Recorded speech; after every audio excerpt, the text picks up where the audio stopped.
Boa noite, Ag, boa noite, Robert, tudo bom? Boa noite. Boa noite, Luiz. Boa noite, Rob. Preparados aí para mais um bate-papo? Opa, animado. Mais um bate-papo. Isso, beleza. Sempre. Maravilha. Bom, então agradecer primeiro a presença de vocês dois aqui hoje, né? De nós três, na verdade, né? E agradecer também todo mundo que está nos apoiando aí na retaguarda, né? Para que essas lives aconteçam. Tá? E também a todos que vierem aqui nos prestigiar, aqui bater um papinho com a gente, ouvir um pouco das nossas experiências, né? Nós resolvemos, a partir do mês passado, iniciar essa sequência de lives mensais, né?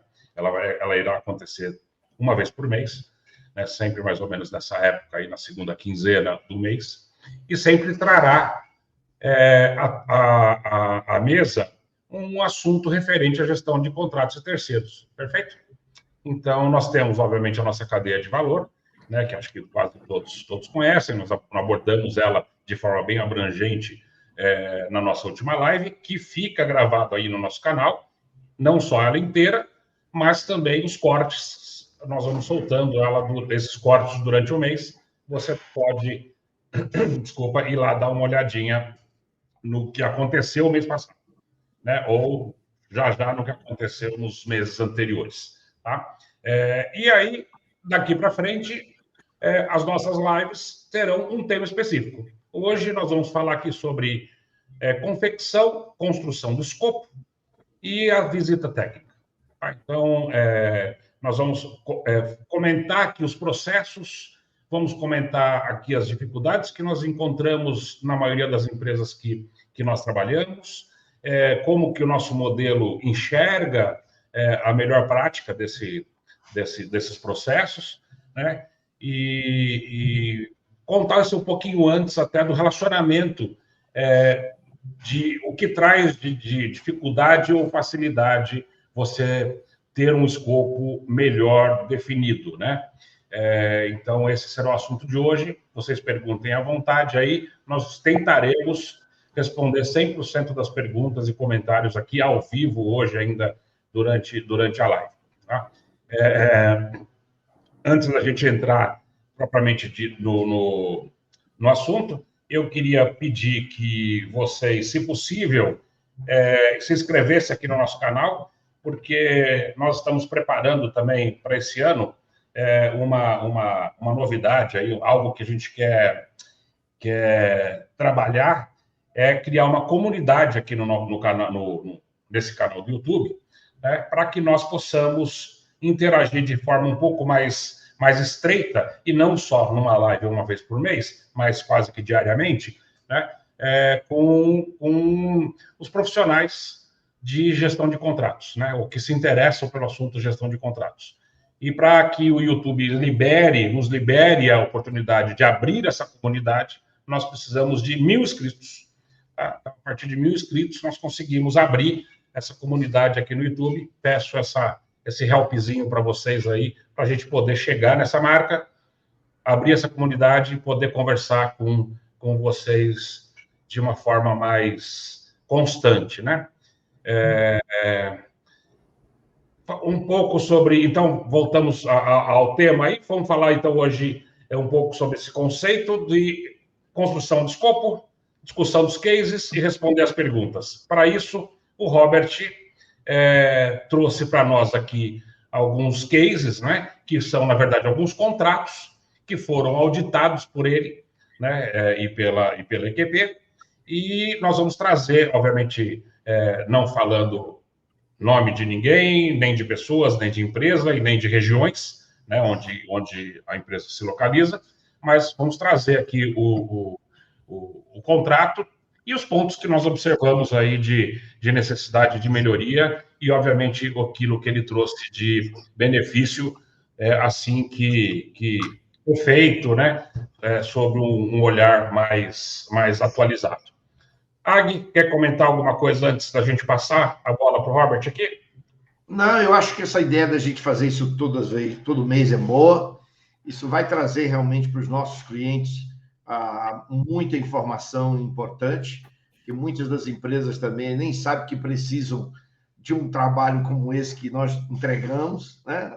Às vezes a empresa fica dizendo, mas peraí, como é que é essa história de gestão de contratos? Porque a primeira coisa que acontece é que todo mundo, quando fala em gestão de contrato, pensa logo em advogado, não é? Então, tirar o foco dessa questão legal.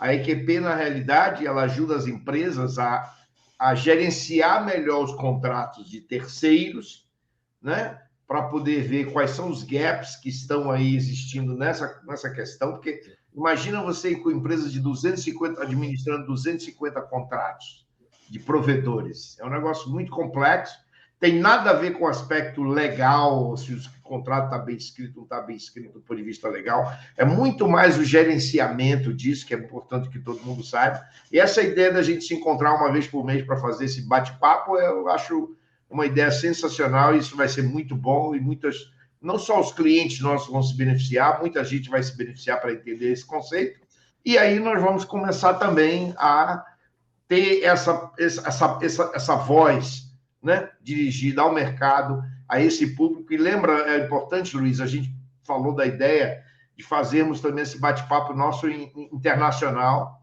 né, um espanhol, inglês, para que a gente também, já que nós estamos entrando nesse momento, é bom que todo mundo saiba que nós estamos entrando nesse momento no mercado norte-americano, que inclui o Canadá, os Estados Unidos e o México. Então, eu acredito que essa ideia é brilhante e vamos que vamos. Tem muita coisa para falar hoje aí, com certeza, e com a experiência e a capacidade e o talento desse time aí.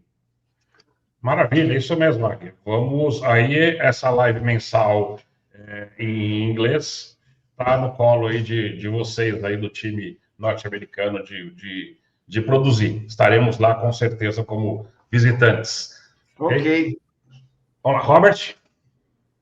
Eu acho legal essa ideia, estou bem animado também com essa possibilidade de mensalmente a gente se encontrar e trocar um pouquinho desse conhecimento com o pessoal que nos assiste, que nos acompanha aí, até porque a gente muitas vezes fica guardando, né, uma série de cases que a gente identifica aí ao longo de todos esses anos de trabalho, e a gente fica pensando se isso fosse realmente divulgado de alguma forma, né? O quanto a gente poderia com isso estar auxiliando aí outros clientes que também às vezes estão passando pela mesma situação e que se deparam com pelas mesmas não conformidades que a gente acaba encontrando, né? E também falar que dessa oportunidade que a gente vai ter também de trazer algumas pessoas, né, para conversar nessa nossa conversa mensal. Acho que é legal isso também, a gente trazer, de repente, clientes ou parceiros que também podem contribuir para enriquecer esse nosso bate-papo mensal aí. Sem dúvida alguma, essa é uma ideia boa também. Maravilha, isso já vai acontecer, já na próxima teremos novidades. Opa, vai ser uma boa legal. Teremos um amigo, cliente, amigo, companheiro, parceiro e tudo mais, que estará conosco aqui, um grande especialista com muitos anos de experiência na área de suprimentos, para falar um pouquinho para a gente até sobre essa interface da área de suprimentos com os gestores de contrato, né? E com a célula, porque ele viveu durante muitos anos nesse mundo com e sem célula, né? Ou melhor, sem e depois com célula, né? E ele sabe muito bem a diferença de como era o mundo antes e depois. Tá? Robert, para a gente começar de vez mesmo falar sobre o que interessa, né? Nós estamos aqui 10 minutos já falando bobagens aqui, né? Eu quero começar, então, oficialmente essa nossa live, esse assunto de gestão de escopo, fazendo uma pergunta. Tá? Eu quero fazer essa pergunta para você e quero fazer essa pergunta para todos que estão conosco aqui, nos acompanhando aqui nessa grande sala de bate-papo, né? E não quero que você responda essa pergunta agora. Eu quero que você, a partir dessa pergunta, vamos começar a comentar sobre os cases e comentar sobre o conceito do que é uma construção, o que deve ter dentro de uma construção, né? Quais os passos que são importantes na construção do escopo e emissão da requisição de compra, e ao longo aí desses cases nós vamos conseguir responder essa pergunta de forma prática, tá? Então, a pergunta que eu jogo para ti, para você começar aí a trazer para a gente o conceito de a importância do escopo bem feito e os cases de quem é a responsabilidade da qualidade do serviço contratado? Fica essa pergunta aí, a gente já fala sobre isso. Robert, o pano verde é seu. Então, acho que essa pergunta, eu me recordo, não sei se você lembra, a gente no começo, né, nas primeiras implantações, a gente tinha o hábito de aplicar, né, uma provinha de conhecimento, né, era algo similar a isso, que a gente aplicava antes das sessões de capacitação, né? Era interessante que isso era uma pergunta, né, desse teste que a gente aplicava, e depois da capacitação a gente reaplicava o teste até para que a gente conseguisse avaliar a absorção do conhecimento, né, durante as sessões. Era uma forma de avaliarmos o nosso trabalho, né? E eu me recordo que essa era uma das perguntas que o pessoal errava de cara, né, na primeira resposta. O índice de acerto era baixíssimo, né? E só depois, quando a gente reaplicava, que a gente via que realmente as pessoas tinham conseguido entender, né, a questão da responsabilidade. Acho que você lembra disso também, né? Lembra desse teste aí. Sim, esse teste era bacana, né? Eram várias perguntas aí relacionadas ao tema. E era bacana porque era o pré e pós, né? E aí, no final, nós compilávamos esse pré e pós e mostrávamos ao final da última sessão. Dava tempo, né? Porque a gente aplicava, acho que uns 15, 20 minutos antes do término, só saía para um cafezinho, uma dinâmica e já mostrava o resultado do pessoal lá já no próprio final, ao final do treinamento, né? É bacana porque isso mostra. Acho que esse assunto que você trouxe aqui é bacana porque você mostra a necessidade que você precisa de reciclar os seus conhecimentos sempre, né? Então, quando você fala de preciso treinar meu time, preciso capacitar meu time, isso é algo que não pode parar nunca, né?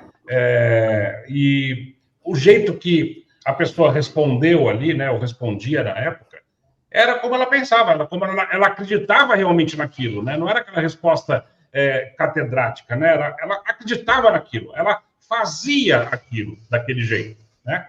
E durante essas sessões de treinamento, ela percebia que existia uma forma diferente de fazer, né? E passava a mudar o seu comportamento, a mudar a sua atitude, né? Então, isso que é realmente bacana de ver e, de repente, é um instrumento aí que a gente pode renascer, hein? Interessante, né? Ele acabou se perdendo ao longo do tempo aí, até algumas empresas não queriam aplicar testes, né?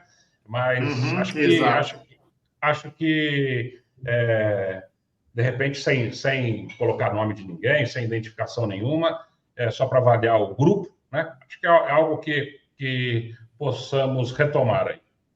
Que era um cuidado até que a gente tinha mesmo, né? Era justamente avaliar o grupo, até porque era uma avaliação nossa também, né? Mas, enfim, acho que é isso. Acho que vale a pena a gente pensar. O Agui está doido para falar. Não estou. Não. Quer dizer, já que levantou a bola, em cima desse, como eu não conhecia o teste, ele era múltipla escolha? Era, múltipla escolha. É sempre bom.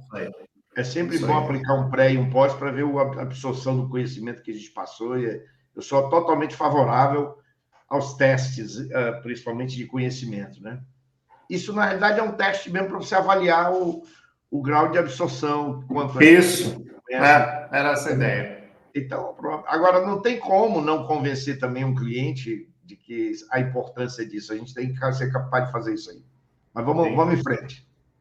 Legal. Bom, acho que até para linkando aí com o que a gente está falando de pensar, né, de uma forma diferente, de fazer de alguma forma diferente, quando a gente fala de construção do escopo, acho que eu posso trazer já o primeiro case aqui, que a gente trata muito dessa questão de pensar diferente, tá? Porque às vezes realmente a gente tem algumas travas, né? E a gente se deparou uma vez com uma situação de uma empresa, ela tinha uma prática, que não vou nem falar se é uma boa prática ou não, mas enfim, era uma prática que ela exercia por conta até da localização das unidades, que ela, quando tinha necessidade de locar um equipamento, ela, muitas vezes até por imposição do próprio fornecedor, né, ela locava esse equipamento e garantia, né, uma verba fixa para o equipamento, tá? Então, isso era uma garantia para o fornecedor, porque se eventualmente aquele equipamento não girasse, né, essa verba fixa estava atrelada a uma quantidade de horas, né, de disponibilidade ali, mas se esse equipamento não girasse, acabasse a coisa não acontecendo, não tendo, né, volume de trabalho, ele pelo menos estava garantido que o equipamento estava lá disponibilizado e ele estava sendo remunerado por isso, né? Então, aí, o que a gente percebeu é que nessa questão da verba fixa, eu acho que aí é o que a gente tentou mostrar ali naquele momento, né, Godoy? O caso que a gente estava lendo daquele contrato era que você tinha diversos equipamentos nessa situação, com a verba fixa contratada e baixíssima utilização, tá? E aí, então, você estava garantindo realmente o fornecedor, né? O nosso cliente, ele não estava assim bem garantido, vamos dizer assim, né? Por isso que eu falei desde o início que talvez a gente não poderia chamar aí de uma boa prática, porque era uma balança que pesava só para um lado, né? Então, acho que esse é o primeiro case aí que eu te trago, Godoy, dessa situação, né? De uma situação onde você precisa de um determinado equipamento, ele precisa estar ali disponível, mas você não tem como garantir, né, um número mínimo de horas, tá? Uma quantidade mínima de horas. De horas, né, de uso do equipamento, isso, né? De horas de uso. E aí você tem uma verba fixa contratada, você tem que pagar, use, utilize ou não utilize, né? E aí, qual a solução, o que a gente poderia, né, de trazer de sugestão de melhoria para esse cliente nosso, né? Não, bacana. É um exemplo que acaba abrindo vários braços, né? Porque locação de equipamento, isso a gente encontra, acho que em 100 de 100, né? Isso. Agora, não, entendi. Quer dizer, toca para frente, Luiz, eu não quero te dar uma perda. Que boa essa. Não, imagina. Então, assim, um tipo de escopo, né, que você encontra em 100 de 100 casos, né, de empresas que você entra. Acho que não existe nenhuma empresa grande no nível que nós trabalhamos que não tenham vários contratos de aluguel de equipamento, seja ele qual for a sua linha de trabalho aí, né? O primeiro ponto que a gente pode começar a conversar aí, Robert, é sobre dimensionamento, né? Porque quando você fala que eu tenho uma disponibilidade física, eu tenho uma utilização baixa, né? Então, ou seja, sua disponibilidade física acaba ficando imensa, porque você tem uma quantidade de horas paradas, você tem uma quantidade imensa de horas disponíveis, né? Imensa de horas paradas e, por consequência, poucas de horas trabalhadas, né? É importante, assim, primeiro, acho que o primeiro grande ponto é não só o gestor, né, na hora que está construindo o escopo, mas também o analista da célula que vai apoiá-lo e também o próprio time de compras, ter muito claro essa distinção, né? A gente percebe até alguns pontos conceituais aí, né, Robert, de que existe um pouco essa confusão quando você chega para conversar com o gestor de contrato, de o que é hora trabalhada, o que é hora disponível, o que é hora verba fixa, onde que entra o quê, onde... Então, você tem lá as horas disponíveis, que é o quanto você contratou, né? Então, nesse caso, eu tenho 24 por 7. Né? Então, durante o mês inteiro, eu tenho lá 24 horas por dia desse equipamento contratado. Se ele está mobilizado lá e não sai de lá da sua planta nunca, ele tem como horas disponíveis aquele tanto. Né?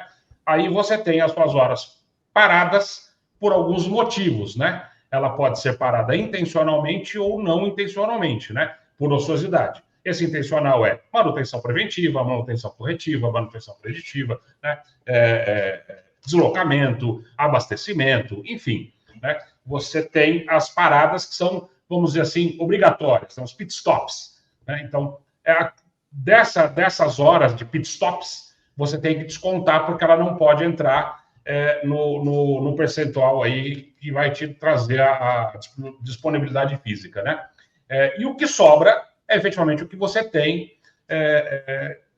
de tempo livre, né, disponível daquele equipamento para trabalhar. Se você trabalhou um X daquele e não o total, você faz uma continha ali e chega no tal do percentual de disponibilidade física, né?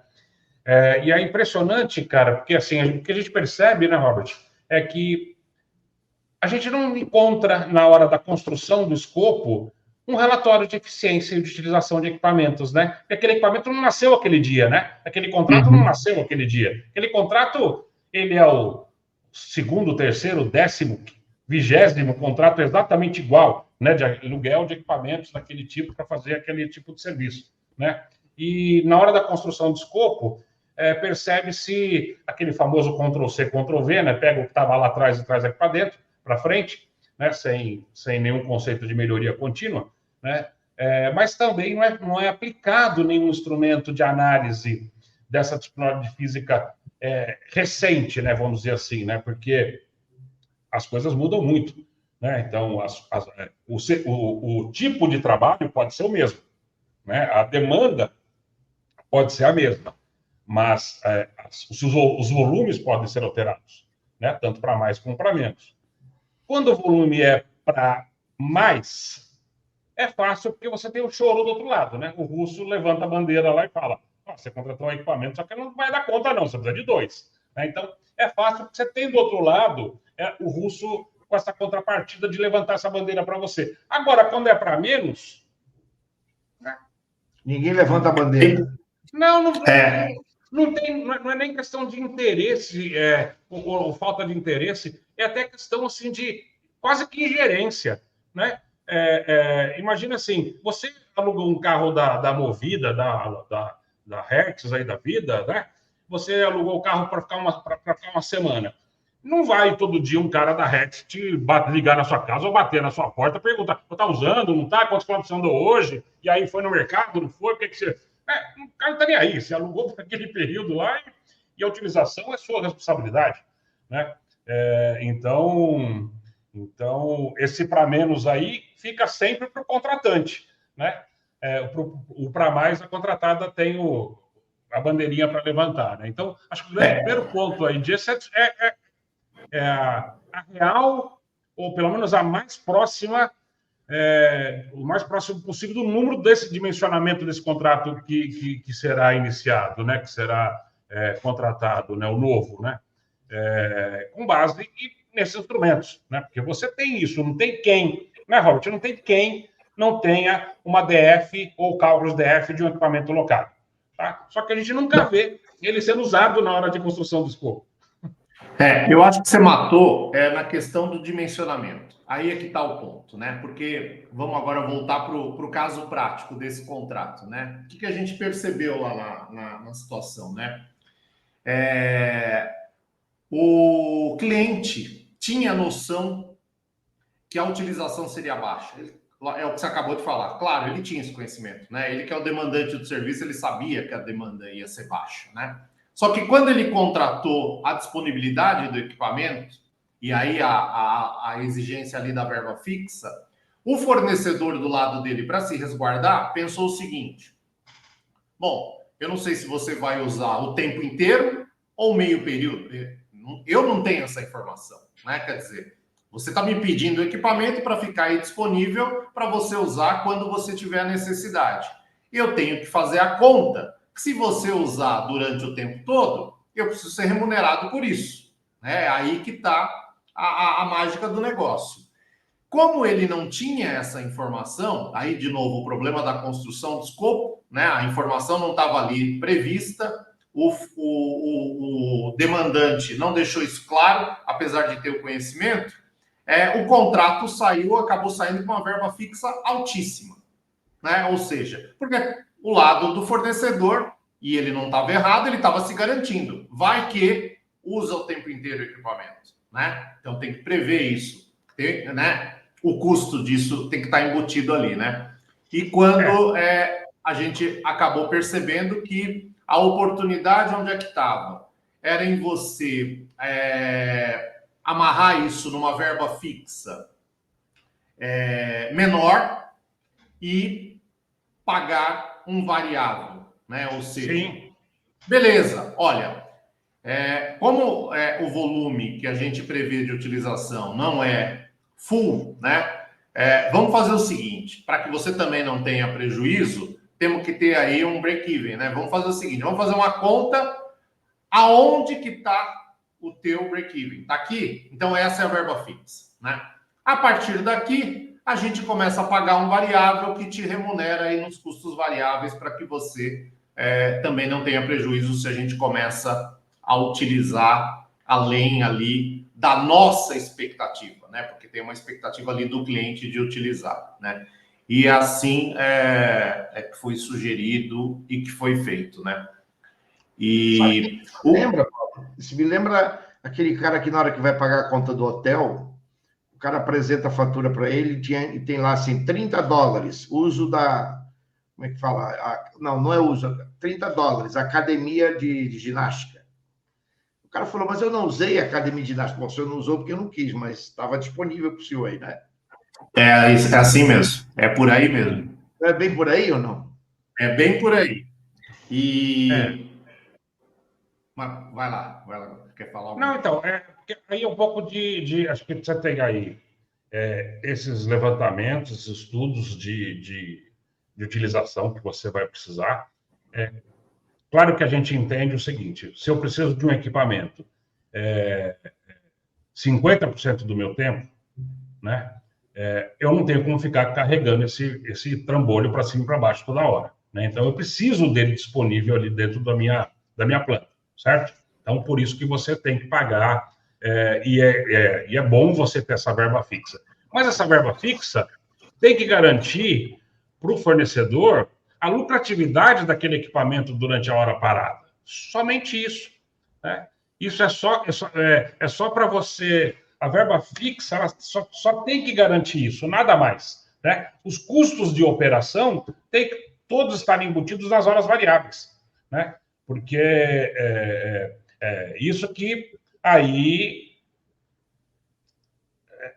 esse custo aberto tem que ser analisado aí pela área de suprimentos aí com um pouco mais de afinco aí para entender se os parâmetros que ele está usando na verba fixa e no variável são coerentes, né? Porque a verba fixa, teoricamente, tem que estar ali embutido a lucratividade daquele equipamento, que está parado, mas poderia estar trabalhando em outro lugar. Então, você está tirando essa lucratividade, essa possibilidade... Custo de oportunidade. Exatamente. Né? E a depreciação ali do equipamento, se tiver. Né? Nada mais do que isso. Né? Não faz sentido você... Daí a importância de você, e as pessoas também não têm essa boa prática, de pedir a CPU, né? A composição de preço unitário no momento da apresentação da proposta, né? Porque é ali que você consegue realmente fazer esse tipo de análise e identificar, né, essas oportunidades de uma composição diferente do custo fixo e do custo variável, né? E só para concluir aqui também, tem um outro lado, tá? Acho que tem um outro lado que também é importante, quando você tem o conhecimento e você dá o conhecimento para o fornecedor do volume de horas que você espera, né, de utilização de um determinado equipamento. E aí a gente pegou também num outro cliente uma situação bem interessante, que você tinha, não era full, não era 720 horas, tá? Então, ele tinha uma previsão ali de trabalhar por volta de 220 horas por mês, né? Mas ele sabia, né, que ele poderia, em alguns momentos da operação, ter uma necessidade de utilizar um volume maior de horas. Ele já tinha esse conhecimento, e ele estava trazendo esse conhecimento ali para o escopo, né? E aí, qual foi a solução encontrada, né, nessa situação? Não sei se você concorda aí, mas é você prever um valor. Não estamos mais falando de verba fixa, tá? Porque agora você já sei, a minha demanda é 200 e poucas horas, ela está garantida, não tem risco ali para o fornecedor, né? Então, eu tenho um valor acordado ali por hora e eu vou pagar esse valor por volta dessas horas que eu tenho determinado. Entretanto, eu já é de conhecimento, e eu estou dando esse conhecimento para o fornecedor, de que em várias ocasiões eu vou precisar utilizar um volume maior de horas, tá? E aí, a sugestão que ficou ali foi, por que não criar, né, um deflator no valor da hora depois que ultrapassado um determinado volume que era a expectativa, né? Porque, como o Godoy falou, na hora que você tem a expectativa criada e fechada, a composição de custo e a lucratividade está ali. Bom, tá bom, você vai me garantir as 200 e poucas horas? Legal. Então, com isso, eu consigo remunerar, né, o meu capital, o meu custo de oportunidade está aqui dentro. Beleza. Ó, se você usar mais do que isso, vamos fazer aí um bem bolado, né? Ou seja, a gente consegue criar um deflator para o valor da hora, né? Porque a gente consegue ratear, vamos dizer assim, né, por mais horas o meu custo fixo. E aí você tinha ali uma opção de ter as horas além de um mínimo ali previsto, uma variação de horas com um deflator no valor da hora. Tá? Acho que é isso. Maravilha, maravilha. Acho que a minha internet aqui está meio bagunçada. Acho que é.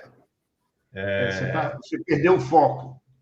Ok. Você está desfocado. Você está desfocado aí. Eu estou desfocado. Bom, é bem melhor mesmo, né? Para determinadas situações, me desfocar não é ruim, não. Não, bacana, show essa solução encontrada, né?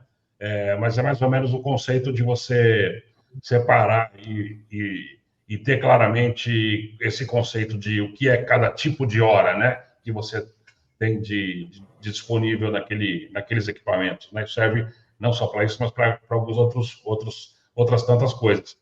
E até para aguçar um pouco a curiosidade aí da turma, um número que é importante antes da gente ir para o segundo case seu, é que, historicamente, né, em quase 200 células aí que nós implantamos, né, Robert? Historicamente, 30% das economias que a gente consegue capturar, né, durante a implantação da célula, que depois isso perdura aí durante toda a existência das células, né? Mas 30% das economias que a gente consegue capturar e mensurar ali vem dessa construção do escopo, né? A revisão ou construção do escopo, né? Então, você aplicando nisso que mais ou menos uma implantação da célula traz aí 4% de redução do seu gasto anual, seus contratos, né? Você está falando de 30% de 4%. Quem é responsável por gastar isso a mais e de uma forma evitável é a construção do escopo. Então, tem muito dinheiro aí embaixo dessa mesa aí para a gente buscar. Isso, porque exatamente esses cases que a gente acabou de falar e os que a gente vai falar daqui a pouco também são justamente isso, né? Não estamos falando de erro de medição, não tem erro de medição aqui, né? Aqui é um escopo mal construído, né? Você perdeu oportunidade, na verdade, né? Acho que é perda da oportunidade aí, tá? Então, o ganho, esses 30 de 4 que você fala aí, então a gente está falando mais de 1% aí, na verdade, do spend anual, está só em você colocar um pouquinho mais de tempo, né, na elaboração do escopo, né? Dedicação, tempo, esforço, enfim, na construção do escopo, né? Sim, e esse 1% aí em cima de 1,2 bi, né, que é a média dos gastos anuais com terceiros aí dos nossos clientes, é um dinheirinho que é melhor estar no meu bolso do que no seu, né? É assim mesmo, é assim Né? mesmo. Ok, vamos lá para o segundo. Vamos lá, Agora, agora tem algum comentário a mais desse daqui ou podemos seguir para o próximo? Por mim, ok. Ag, ok? Vamos em frente. Acho que é importante mencionar o aspecto. Nós não podemos gastar um segundo a mais para mostrar uma coisa importante aí, que é exatamente a questão da onde, qual é o âmago e o objetivo principal desse projeto, desse trabalho que a gente realiza nos clientes, que é justamente essa economia, né? Que você acabou de mencionar aí, quer dizer, o dinheirinho do bolso, que você mencionou de uma forma muito interessante. Na realidade, a gente está falando que é justamente aí que começa o conceito do retorno, do resultado, daquilo que realmente a gente produz para o cliente, quer dizer, o ganho efetivo. O que ele ganha com o nosso trabalho? Quer dizer, essa é uma coisa extremamente importante para que fique bem marcado, quer dizer, o que o cliente ganha com o nosso trabalho, né? Ele ganha economias, ele ganha economias efetivas. Esse dinheirinho que vai no bolso são gastos que não deveriam estar existindo se existe um bom escopo, como definiu o Bob, se existe uma administração desses contratos bem feita e bem estruturada. Exatamente a importância desse processo. Isso é muito, muito bom, é muito interessante a gente deixar isso claro para todo mundo. Legal.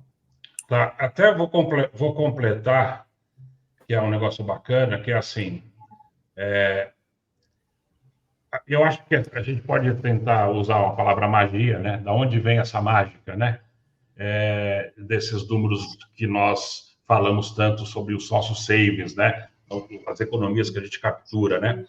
Uma coisa que é bacana mencionar é que o modelo de gestão de contratos da EQP, antiga equipe, o atual EQP, não entra, ou seja, não faz qualquer tipo de intervenção, nem no processo negocial.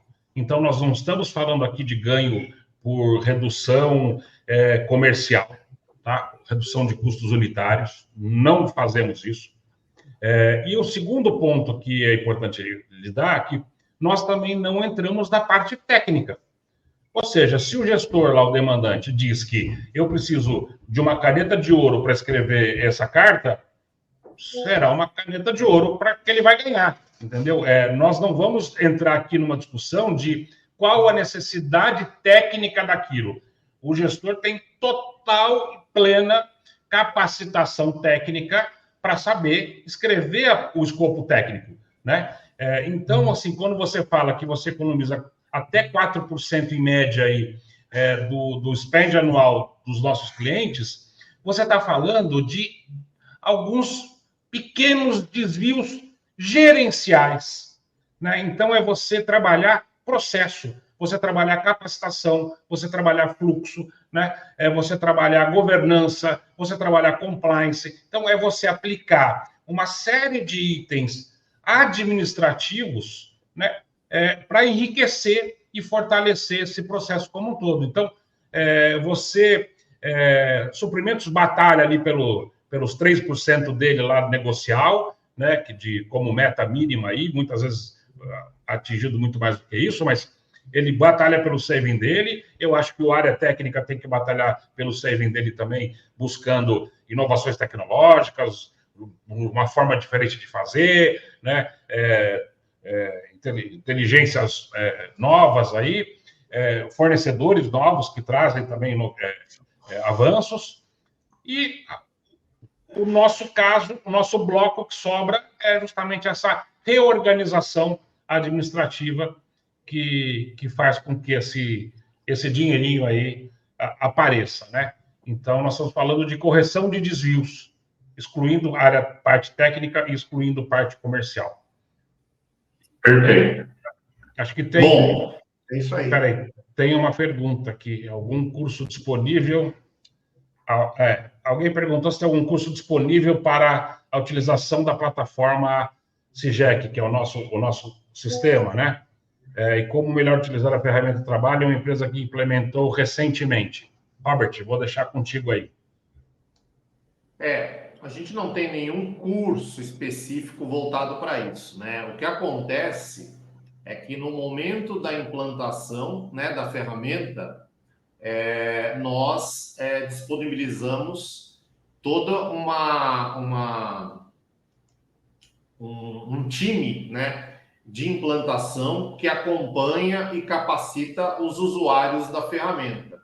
Via de regra, a gente também tem a boa prática de, nessas sessões de capacitação, gravá-las e deixar disponível para os nossos clientes, para que a gente sabe, né, depois da nossa saída, terminada ali a implantação, muitas vezes você tem a operação assistida, outras vezes não, mas enfim, independente de ter operação assistida ou não, ela se encerra também. Então, a gente costuma ter a boa prática de deixar gravadas essas capacitações para que as pessoas consigam depois eventuais rotatividade do time aí, né?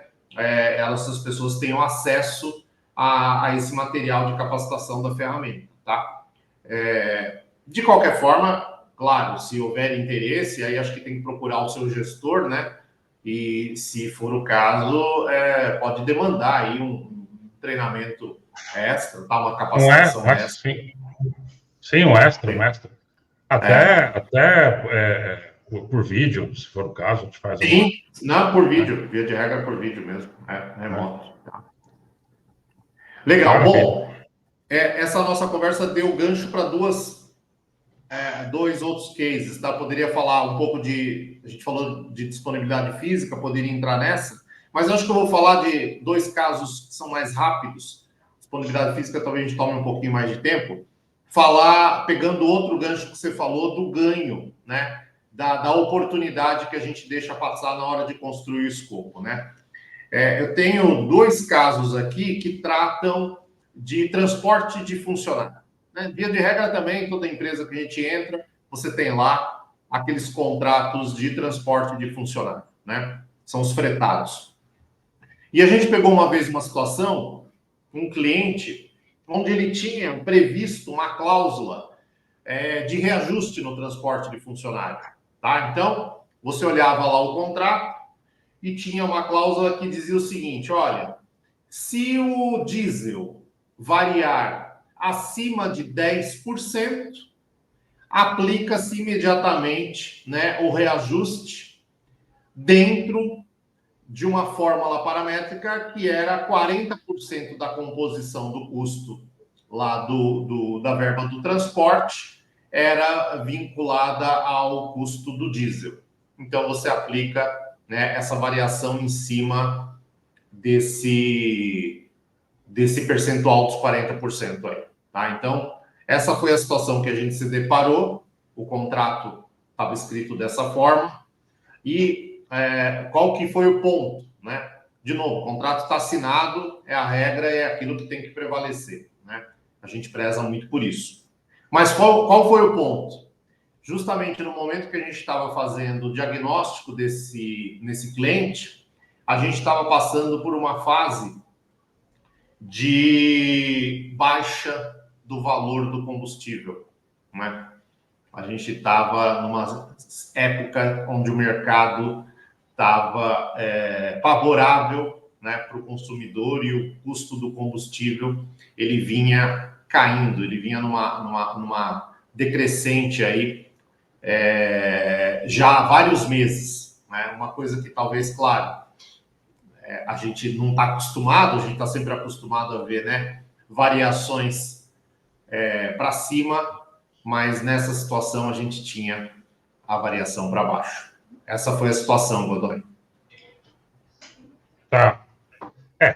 não é, eu acho que olhando o cenário mundial, né, não é algo que seja tão, né, raro assim acontecer uma variação de preço de petróleo, né? Vira e mexe, você tem as oscilações aí de vai para cima, vai para baixo, né? Algumas vezes interfere no preço da bomba, né? Outras não, mas eu acho que é uma prática. E então aí acho que dá para contar primeiro dá para conversar, trazer primeiro para a conversa um ponto conceitual que é bacana, a gente fala bastante isso nos treinamentos também, que o peso, né, que a balança no assunto gestão dos contratos tem quando você não tem uma célula implantada, né, o peso que tem o tomador versus o prestador de serviço, né? Então, depois a gente eu vou explicar esse conceitual para a gente voltar aí para a prática. Que não adianta você trabalhar até um escopo bem feito, não adianta você trabalhar um negocial bem feito, comercial, né, uma negociação comercial bem feita, não adianta você ter o melhor contrato, a melhor minuta do mundo, todos os anexos lá, lindo e maravilhoso. Se chega na hora da gestão, você não continua exercendo esta mesma força, você não continua com esse mesmo peso, né? E o gestor, na figura dele sozinho, sem o apoio de uma área de especialistas, né, que consiga compartilhar com ele e com ferramentas necessárias aí para conseguir compartilhar com ele, isso fica desleal mesmo, né? E por que eu estou trazendo esse conceito dessa diferença de paridade de força em cada momento, né, da contratação? Porque mesmo que isso fosse algo muito novo, né? Vamos imaginar, Robert, que você tenha trazido para nós uma condição que nunca aconteceu na vida, tá? Acabamos de passar por uma pandemia, então o não nunca vai existir é algo que tiramos do nosso... Essa geração tirou do vocabulário, né? Então, mas vamos imaginar que seja totalmente impensável uma condição dessa. A pergunta que fica precisou a gente chegar nessa empresa, a gente auditar esse contrato, a gente ler esse contrato, a gente identificar que tem essa cláusula e a gente levantar uma bandeira de, espera lá, só para José, para Maria, nada? Né? Então, assim, esse que é o grande ponto que a gente fala da gestão, né? Dessa gestão constante e dessa unidade de força, né? Porque, em via de regra, o fornecedor ele é espremido na hora de fazer a negociação com suprimentos, ele é espremido depois no contrato com uma série de regras, exigências e necessidades e garantias, etc. e tal. Aí chega na hora da execução, ele navega sozinho, porque do lado dele está ele, a esposa, a amante, o filho, a filha, o papagaio, o cachorro, o vizinho. Está todo mundo conhecendo decor e salteado todas as nuances desse contrato, né? E do lado de lá, do tomador, que é quem deveria continuar com a mesma força, né, do pagante, né, nessa relação, perde totalmente a força quando você tem a estrutura do gestor solitário, né? Tanto que mostra um caso desse. Podemos chegar e crucificar o gestor, né, de um caso desse? Podemos exigir que fosse diferente de um caso desse? Não, cara. Quantas vezes um executivo desse ou um profissional desse é chamado, né, para discutir os seus contratos, né, para discutir isso dentro de uma reunião operacional? Ele tem as entregas dele, né? Esse camarada aí, você está falando de transporte de pessoas, deve ser alguém ligado a RH, né? O cara tem as entregas dele, tem que fechar folha, tem que fechar não sei o quê, tem que fazer eventos, tem que, né, cuidar do relacionamento, né, do bem-estar dos integrantes todos lá. Então, assim, ele olhar esses detalhezinhos não está na lista de prioridade dele, e às vezes nem na lista de conhecimento dele, né? Então, daí que vem a necessidade de você ter uma área de especialistas que, sim, aquilo é atribuição dele. Então, acho que o grande ponto aí de um contrato desse não é nem assim, nem ele ter sido mal elaborado no escopo, porque se é uma situação que nunca foi prevista, pode realmente passar, mas e também nem tanto na execução dele, né, no dia a dia, mas na governança dele, né, de conseguir de ter alguém olhando para isso e se indignando com uma coisa dessa, que é o nosso papel, né? O bacana é que quando a gente chega, para nós, sempre tudo está ruim, sempre tudo tem um lado que pode melhorar, né? Nós somos pouco confortáveis, né, com o que a gente encontra. Então, acho que esse sentimento, né, de não se sentir confortável a cada cenário, que faz você realmente perceber essas condições. Não sei se ficou claro. Quando a coisa está ruim, ela sempre pode ficar pior. Essa é a teoria do Murphy, né? Exatamente, sempre pode ficar pior. Então, se bacana... Fala. Não, desculpa, não, o ponto foi esse mesmo, né? Na época, né, quando a gente leu esse contrato e você olha assim, você fala assim, cara, tá bom, pouco eu posso fazer, né? Aqui a gente tem que falar de oportunidade de melhoria, né? Porque o que a gente fez? A gente simplesmente fez um estudo mostrando o seguinte, olha, se você aplicasse a mesma regra para baixo que você previu para cima, você teria uma economia aí no ano, né? Na época foi em torno de 400, 500 mil reais. Quer dizer, cara, nós estamos falando de um contrato, uma bobagem, uma cláusulazinha, né? Que o fornecedor, ele estava tendo um ganho adicional de quase R$500 milhão por conta da falta de uma previsão no contrato ali de prever para os dois lados a regra, né? Isso é muita grana. É muita grana.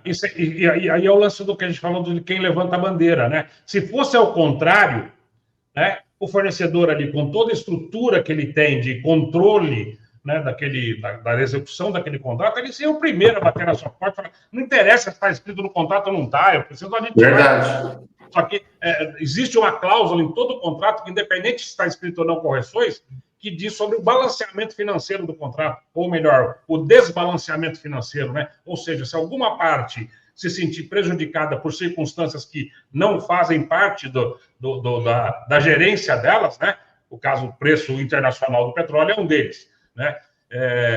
O preço de uma pandemia, né, que tudo elevou os preços, é outro deles, né? Então, se há esse desbalanceamento comercial financeiro no contrato, qualquer uma das partes pode chamar a outra para fazer a regulação disso, né? Então, sim, existem saídas jurídicas para isso, né? Então, o que faltou aí é alguém saber disso, né? Indignar. Indignar. Faltou a indignação aí que você falou. Indignação, né? Alguém tem que ficar indignado. Que se indignar com o dinheiro do outro é difícil, né? É mais fácil a gente se indignar com o nosso. Exatamente. E alguém tem que se indignar com isso daí, né? Exatamente. O outro case também é bem rapidinho e também fala de transporte, né? Foi uma situação também bem atípica, tá? A gente nunca tinha pego uma situação igual a essa. Esse cliente, ele tinha... era cidade pequena, ele tinha 3 cidades próximas. Então, transporte de pessoas, ele também tinha que trazer pessoas de 3 localidades. E ele tinha 3 plantas, todas próximas também. Então, a logística era meia complicada mesmo, né? Você tem que sair de 3 pontos e chegar em 3 destinos, mas aí você tinha todo um cuidado do RH, olha só, um cuidado do RH em balancear as rotas, no sentido de, né, olha, eu não posso contratar mais gente desse lugar porque vai estourar o ônibus, não cabe, né? Tem uma capacidade lá, eram 44 lugares o ônibus, então tem uma capacidade. Então, esse era o cuidado do RH. Só, parava aí, tá? Então, foi feito um contrato, foi apresentado lá uma proposta, várias propostas, a proposta vencedora dizia o seguinte, olha, perfeito, então, para transportar o teu time dessas 3 localidades para esses 3 destinos, eu vou precisar de 19 veículos, de 44 lugares, estão aqui as rotas, e vai te custar X por mês. Faz sentido? Faz sentido, fizeram a... Não, perfeito, fechou. Fecha o contrato de 3 anos. Tá? O que aconteceu? A gente chegou lá, já tinha passado 14 meses do contrato. Vamos olhar o contrato? Vamos olhar o contrato. Quando nós fomos olhar o contrato, o camarada estava usando 11 ônibus e 4 micro-ônibus. Aí, vamos dar uma olhada, vamos ver se a gente tem alguma brecha aqui, o que a gente pode fazer, esse tipo de coisa. O contrato era verba fixa. Qual que era o objeto lá do contrato? Transportar os funcionários, né, das localidades A, B e C para as plantas C, D e E. Né? É isso que eu tenho que garantir, é isso que está contratado e a verba fixa está aqui determinada. Ponto final. Né? Então a gente se viu meio amarrado ali, a gente realmente, claro, fez alguns estudos, tal, mas no fundo, a ideia, né, Godoy, era mostrar o erro de novo de você fazer esse tipo de contratação aí com uma verba fixa, né? Totalmente. Foi inusitado, tá? Super inusitado. As pessoas não mudam, né? Elas não mudam de casa, elas são totalmente proibidas de mudar de casa de uma cidade para outra, né? Elas não saem de férias e outra pessoa entra no lugar, ela não se aposenta, né? Elas não progridem, não compram uma moto, progride, né? Imagina, isso inexiste, né? Isso no nosso mundo de Alice aqui não existe, né? Então, esse que é o grande ponto, né? Que a gente volta de novo lá vou fazer outra pergunta aqui. Quanto tempo se gasta para fazer um escopo, Robert? Quanto tempo você deveria gastar, né? Porque hoje, na base, o que a gente vê é Ctrl-C, Ctrl-V, né? Exatamente. Tem 2 erros nessa frase. O primeiro é que deveria e o segundo que não é gastar, é investir. Porque eu gosto de também dizia, na época que eu dava os treinamentos, que a hora que você está construindo o seu escopo e você aperta o botãozinho lá de emitir a requisição de compra, naquele momento você tomou a decisão. Se durante a execução daquele contrato, que às vezes pode demorar 2, 3, 5 anos, né, que é o tempo de vida daquele contrato, você naquele momento decidiu se você vai carregar no seu ombro um anjo ou um demônio, né? Porque tudo depende da qualidade e de investimento de inteligência que você dedicou na montagem daquele escopo. Um escopo mal feito, você muitas vezes fala assim, eu não vou gastar tanto tempo assim para corrigir esse escopo, para fazer um estudo de eficiência, para fazer um estudo de logística, para pensar em algo diferente, para ver a melhor prática nas outras empresas, né? Não vou fazer nada disso, né? Então eu vou economizar aqui 5 horas da minha vida profissional e vou pensar 5 anos tendo problema diário com isso. É realmente uma troca que, por si só, já não faz muito sentido, né? Então investir na construção do escopo é igual investir em planejamento, né? Não existe tempo gasto, né? Você se planejar melhor, que é justamente a hora que você está montando o seu escopo, é o momento do planejamento do que vai acontecer na frente, né? Então, não se gasta tempo com planejamento, se investe tempo com planejamento, né? E se você está ruim com planejamento, você está pior sem ele, né? Exatamente, é esse caso, né? Quer dizer, aí, de novo, você certamente, né, levar funcionários do ponto A para o ponto B é algo que existe desde que o mundo é mundo também, né, Robert? Então, assim, não foi o primeiro contrato que fizeram de transporte de funcionário. Certamente esse contrato vem sido copiado, seu escopo, né, ao longo dos anos, né, só vendo no final de cada ano, se eu tenho aumento de funcionário, né, meu headcount, como é que está, aumentou, diminuiu, etc. e tal, fazendo um estudo preliminar desse. Mas, muito provavelmente, esse tipo de contrato não foi feita a gestão durante toda a existência dele. Né? Não só deste contrato, mas do anterior, porque em algum momento alguém pegaria uma situação dessa, né? E aí, de novo, você pode, muitas vezes, não conseguir consertar no contrato atual, mas não consertar o próximo, né? Aí não tem muita explicação, né? Mas você vê, como a gestão, estou falando de RH, mas nem lembro se era RH, se tinha uma área de facilities, não me recordo, tá? Mas enfim, como a gestão, a preocupação só, né, do time de RH era, olha, eu não posso estourar os 44 assentos desse ponto A para esse ponto B. Só. Quer dizer, se está usando menos, se agora o veículo está maior ou menor, quer dizer, ela não tinha zero preocupação com isso, entendeu? A preocupação para ela, alguém um dia para ela falou assim, olha, fechamos um contrato, por favor, só tem 44 lugares para sair do ponto A para o ponto B, tá? Claro que tinha 2, 3 ônibus na linha, enfim, aí eu multiplicava por 2, por 3, mas enfim, ela sabia que ela tinha um limite, né, de assentos para levar do ponto A para o ponto B. Era isso. Então, quando abriu uma vaga nova, ela tinha que tomar o cuidado, opa, não vou estourar nessa linha aqui, era só a única preocupação dela, né? De resto, quer dizer, se estava para menos, ninguém estava olhando isso.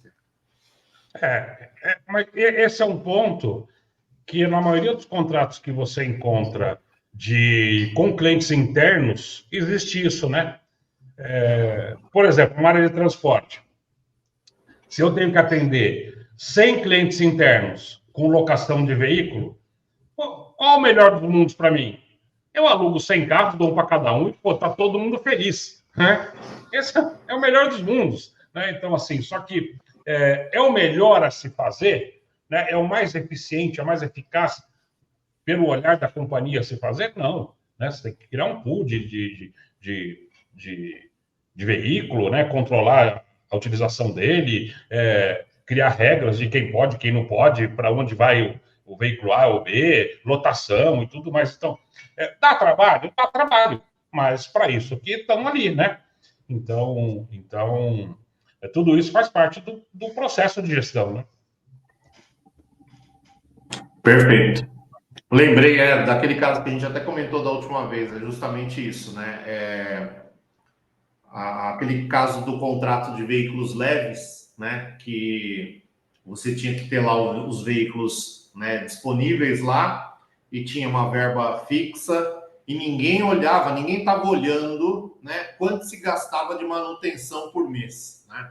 Eu, inclusive, depois da nossa última live, eu fui resgatar esse estudo até para dar uma olhada. A gente tinha absurdos que a gente pagava 4 vezes o valor da locação mensal de manutenção por mês. A locação era em torno de 9, 10 mil reais e tinha carro que a gente gastava 40 mil de manutenção por mês. Quer dizer, cara, pelo amor de Deus, né? Quer dizer, você olha assim, é uma coisa assim, é inacreditável que ninguém está olhando isso. Então, mas aí eu vou reforçar de novo o processo de gestão. Eu não consigo, vocês podem até me achar doido, mas eu não consigo ver culpa do gestor. Nem vale a pena também a gente achar culpado nessa hora, né? Não, assim, para mim é culpa da estrutura. Exige responsabilidade do gestor. Não, nem para mim é culpa da estrutura, né? Porque, de novo, assim, o nosso modelo, esse modelo que vem dando certo aí há, sei lá, 17, 18 anos, ele faz justamente isso, ele cria uma série de especialistas, e é isso que a gente tem que bater mais. A importância do analista de gestão de contratos, na importância que tem esse profissional, na importância que esse profissional tem de ser qualificado, de ser reconhecido, tá? De ser muito bem, de ter uma posição muito bem clara dentro da companhia, porque tudo isso que nós estamos falando aqui, absolutamente tudo isso, é um papel que, tendo a empresa essa área de especialistas, deixa de existir, ou pelo menos mitiga-se um grande percentual disso, né? Então, assim, esse é o papel desse profissional que, muitas empresas, na maioria delas, para as que a gente entra para implantar o nosso modelo, esse papel não existe, né? Então, assim, como que a companhia pode cobrar de um gestor uma atividade que ele não dá suporte, não dá estrutura, não dá conhecimento, não dá sistema, não dá ferramenta, não dá nada. Agora, Exatamente. você sabe por que também, né, Luiz? Porque a frase do Antoine de Saint-Exupéry cabe muito bem aqui. O essencial é invisível aos olhos. Entendeu? E as pessoas não conseguem enxergar com facilidade certas coisas que nós também, como críticos e consultores experientes, chegamos e começamos a enxergar coisas que eles não estão habituados a ver no dia a dia, não estão acostumados a ver. Então, assim, tem que ver a importância do consultor, a nossa importância enquanto empresa, no conhecimento que a gente tem, no expertise que a gente adquiriu ao longo dos anos, para poder mostrar para as pessoas exatamente, e para começar a enxergar para esse cliente nosso coisas que às vezes as pessoas não estão enxergando. Não é? Eu sempre conto uma história que eu acho que ajuda a gente a mostrar esse aspecto para os nossos clientes, que aquela pedra que escorregou lá da montanha no norte dos Estados Unidos e de repente se alocou entre o armazém e a fábrica, né? E quando os consultores chegaram lá, falaram para o presidente da empresa, e aquela pedra que tem ali no meio do pátio e tal, o presidente olhou e falou assim, pedra? Que pedra você está falando? Né? E tinha uma pedra gigante, que o pessoal simplesmente mudou o rumo, mudou o caminho, para poder levar do armazém, da fábrica para o armazém, mas ninguém pensou em eliminar ou tirar aquela pedra dali do meio do caminho, né? Então, assim, são as pedras do caminho, é importante entender esse conceito, o que está por trás disso, né? Isso tudo é muito, muito bom os nossos clientes entenderem aonde é que entra a EQP para ajudar, né? E eu gosto de usar essas frases porque elas exemplificam a situação em si, não só do ponto de vista técnico, mas do ponto de vista filosófico mesmo, né? O Marcel Proust ele diz que a grande viagem da descoberta não é você mudar de paisagem, mas é você olhar para essa mesma paisagem com outros olhos. Não é? E é exatamente... Acho que agora você matou. Essa frase matou tudo, porque é exatamente isso, né, Agui? O que a gente faz é um olhar diferente. Exatamente. Exatamente. É um olhar diferente. Isso que nossos clientes precisam entender. Não é que a gente é melhor do que eles. De forma nenhuma. Nós não somos mais inteligentes do que eles. É que a gente enxerga coisas que, pela nossa experiência, na vida que vocês, no dia a dia, envolvidos com a rotina, vocês não conseguem enxergar. É só isso.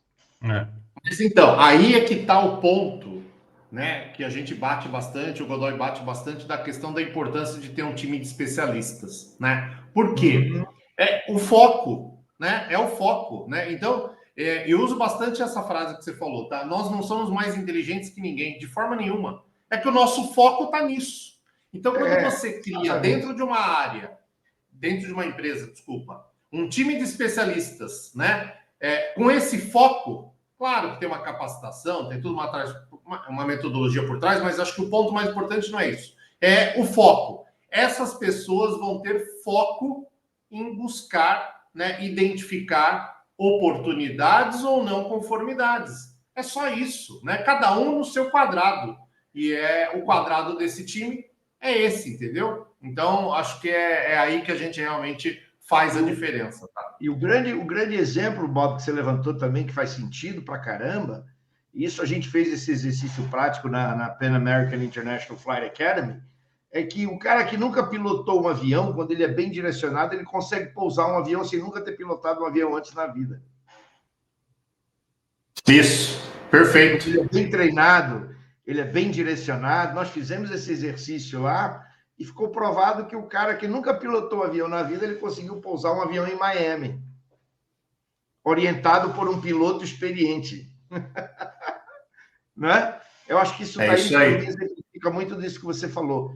Nós temos a capacidade desse piloto de orientar também as pessoas para eles pousarem esse avião de forma adequada, sem nenhum acidente, e trazer resultados. Faz sentido isso ou não? Total, é isso que a gente faz, né, no nosso projeto, na fase da implantação, é justamente isso. É transmitir o conhecimento, é fazer aquele, né, maravilha, é isso mesmo. Acompanhamento ali da prático, né, do processo de análise dos contratos. Maravilha. Maravilha. O que trouxe mais para nós aí? Vamos lá. Tenho só mais 2 casos aqui. Vou falar da DF. Qual é a situação, Godoy? A gente tem vários equipamentos similares, tá? Todos eles contratados para executar o mesmo serviço. Uma previsão de 200 horas mês de utilização, né? E uma DF bem simples, tá? É uma DF, uma faixa única de 2,5%, caso ele não dê 88% de disponibilidade, tá? Essa é a situação que a gente encontrou lá no nosso cliente. Uma deflação, você disse. Deflação na medição. Deflação na medição de 2,5% na linha do equipamento. Então, eu tenho lá, imagina que eu tenho, acho que são 10 equipamentos, todos eles iguais, todos eles pagos ali por hora, uma média de 200 horas, é isso que eu tenho que garantir. E uma DF estipulada de 88%, que vai dar aí 176 horas mínimas, tá? Abaixo disso, eu aplico um deflator de 2,5% naquele equipamento que não atingiu a disponibilidade, tá? Só isso? Só isso, tá? E aí, vamos para o caso prático. O que a gente encontrou, né? Diversos equipamentos não atingindo a DF. Diversos, né? E pior, diversos equipamentos atingindo DFs baixíssimas. Tinha situações que a gente encontrou equipamento parado mais de um mês, ou seja, DF 0, né? Uhum. Uau. Então, E pagando, que a gente vem pagando por isso, é claro. Não, né? Veja bem, o cliente não pagava por isso. Só que isso é um ponto importante. Nossa, você tocou no ponto fundamental, né? Que muitas vezes as pessoas perguntam, né? Ah, mas tá bom, legal. Então, quer dizer que o trabalho de vocês é buscar saving? Eu falo, não. Nosso trabalho não é buscar saving. Nós não estamos aqui para buscar saving. Nós estamos aqui para melhorar a gestão dos seus contratos. Sim. Porque pensa bem, Agui. E saving é uma consequência. O saving é consequência, mas Faz de sentido. que serve para o meu cliente contratar 10 equipamentos e receber 5? A produção dele foi para onde nessa situação? Quer dizer, né? Uhum. Não tem produção, ele não atende a produção, né? Ele precisa dos 10 equipamentos. É isso que ele precisa, né? Qual que é o problema aí nesse caso? A construção, né, da DF tão mal feita que chegava num ponto que para o fornecedor era mais interessante ter equipamento parado. Não valia para ele rodar o equipamento. Né? Porque pensa assim, olha, a multa é 2,5% do valor medido daquela linha no mês. Horas.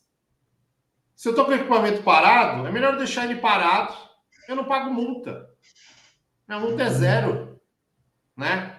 Claro que você vai pensar assim, não, mas ele não tem interesse. Ele tem interesse em rodar equipamento porque ele ganha por hora, esse tipo de coisa. Sim, só que há situações, como você não escalou na DF ali, você tem uma faixa única, que a conta que ele começa a fazer é inverso. Olha, o custo de pôr esse equipamento para rodar esse mês, agora, na situação que eu tô, ele vai ser mais alto do que a multa que eu vou pagar. É melhor eu pagar a multa, porque a margem dele, né, e a gente já falou isso lá no primeiro case nosso, toda a composição de custo dele e lucratividade, ela está baseada o quê? Nas 200 horas e no range que ele tem de 176 para 200. Ali que tá, ali é onde ele ganha dinheiro. Caiu de 176 horas, o cara não está mais ganhando dinheiro. Acabou. Ali ele já não ganha mais dinheiro. Só que o que você tem que fazer? Você tem que penalizar o cara porque você quer o equipamento. Você quer equipamento rodando, você não quer fazer uma medição mais barata. Não interessa para você pagar menos. Interessa para você ter equipamento rodando, né? Só que a construção foi tão mal feita, né, da ADF, com essa faixa única e baixa ainda em cima só da linha do equipamento, que chegava num determinado momento que ele falava, não, pera lá, deixa o equipamento parado aí. O custo para pôr para rodar nesse mês vai ser mais caro do que eu deixar ele parado. Eu acho que a gente falar aqui sobre a construção do escopo nesse caso, né, de quais as regras, o que pode acontecer, naquele momento o gestor ter um pouco de percepção, né, de o que pode acontecer com variadas situações. De novo, aluguel de equipamento não é uma coisa que começou ontem, né, esse não é o primeiro contrato dele, ele já teve dezenas de contratos anteriores a esse e outras tantos similares dentro da companhia, né? Ou em empresas que ele já tenha passado, para ele tirar como melhores práticas, né? Como benchmarks da vida, né? Mas aí eu não quero nem entrar nem tanto nisso, porque a gente já falou bastante sobre isso. Eu quero puxar um gancho desse seu case para voltar a falar sobre qualidade do fornecedor, né?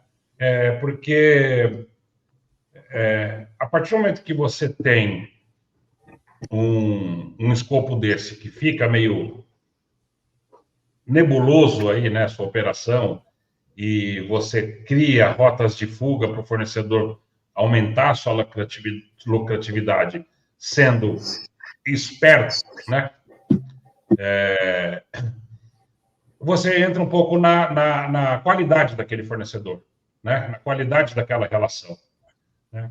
E aí eu quero te lembrar aí a primeira pergunta que a gente fez hoje na nossa abertura aqui, né? De quem é essa responsabilidade, né? Quem é o responsável pela qualidade do serviço contratado? Nós falamos sobre a provinha e falamos que 90% deles erravam, não sei o número qualquer que você citou lá, mas era uma grande parte errava, né, no pré. Por quê? Porque se você chegar para qualquer gestor hoje e perguntar para ele, ainda hoje, de quem é a responsabilidade pela qualidade do seu terceiro, desse fornecedor, ele vai apontar para suprimentos. Ah, foi suprimentos que escolheu. Não é verdade? Não tem nada a ver com isso. Eu escrevi o que eu preciso, mandei para os caras, e eles compram sempre o que é mais barato, sempre o que é porcaria, sempre o que tem problema. A qualidade daquele terceiro sempre ou recai sobre suprimentos, né? Na maioria absoluta das vezes, né? E aí o gestor cai da cadeira e dá um pulo, né? Salto mortal carpado, quando você fala, não, senhor, a responsabilidade sobre a qualidade do fornecedor é sua. Não tem nada com suprimentos. Suprimentos negocia, ele não escolhe, né? Ah, mas eu não tenho, eu, gestor, não tenho o poder de escolher o vencedor de uma bid, né? De uma concorrência. Certo, Paputi? Ele não tem Diz ele que não. Não, então, de escolher, ele até não tem esse poder mesmo. Tá? Vamos imaginar que o suprimentos vai lá e ele eu quero comprar esse óculos aqui. Tá bom, maravilha. O suprimentos vai lá e escolhe 10 empresas para participar dessa concorrência. O gestor não pode chegar lá em suprimentos e falar assim, eu quero aquela terceira ali, ó. Vamos fechar com eles. Ele não tem esse poder de chegar e direcionar para isso, a não ser que seja uma contratação por especialidade, né? Uma contratação direta. Mas ele tem o poder de desqualificar, né? Então, a partir do momento que o suprimento chega para ele e fala assim, olha, nós estamos com essas 10 aqui, avalie tecnicamente essas 10 empresas. E o gestor investe tempo de novo, olha o tempo e o investimento aí.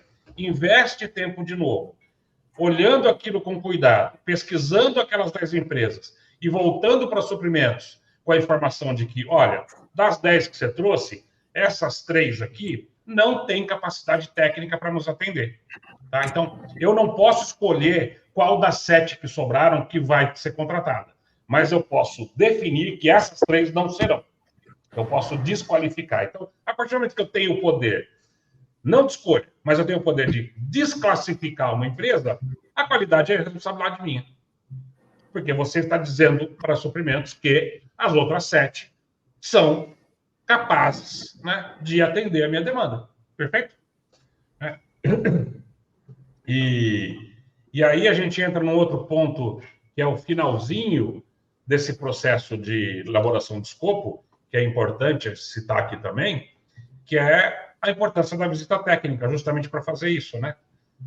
Esse processo do gestor ticar ali na questão de compra que ele exige para aquele escopo uma visitação técnica dos fornecedores, serve justamente para isso, né? Para ele mostrar para os fornecedores qual é realmente o que ele precisa, o que é que ele realmente precisa, como ele precisa, quais as condições de trabalho que aquele fornecedor vai encontrar, mas também fazer questionamentos acerca da capacidade técnica daquele fornecedor, né? Para, casando essas duas informações, poder tomar a decisão de desclassificar um fornecedor. Eu até tenho aqui um comparativo que fica muito claro, assim, né? Que acho que exemplifica de forma muito simples isso que nós estamos falando, né? Que outra confusão acerca de conceitos, né? Homologação é igual a habilitação, certo? Então, o que Suprimentos faz? Ele homologa um fornecedor, certo, Robert? Perfeito. Só que o que significa essa homologação do fornecedor? É uma habilitação, né? Então, eu estou dizendo que aquele fornecedor está apto, né, a fornecer para nós, de acordo com alguns critérios pré-estabelecidos. Mas não quer dizer que ele é qualificado. Ele ser habilitado e ser qualificado são coisas totalmente diferentes, né? Eu posso ser habilitado, né, para dirigir o avião que o AG quer que eu pouso em Miami, né? Porque eu fiz lá uma escola de pilotagem aqui no aeroporto de Marte e sei andar de teco-teco. Mas a hora que você me entrega um Boeing, eu não saio do chão com ele, né?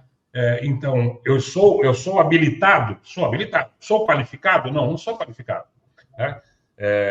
Então, essa qualificação fica sob a responsabilidade do gestor. Então, é dele a escolha, né? E a responsabilidade da qualidade do fornecedor que ele coloca para dentro de casa.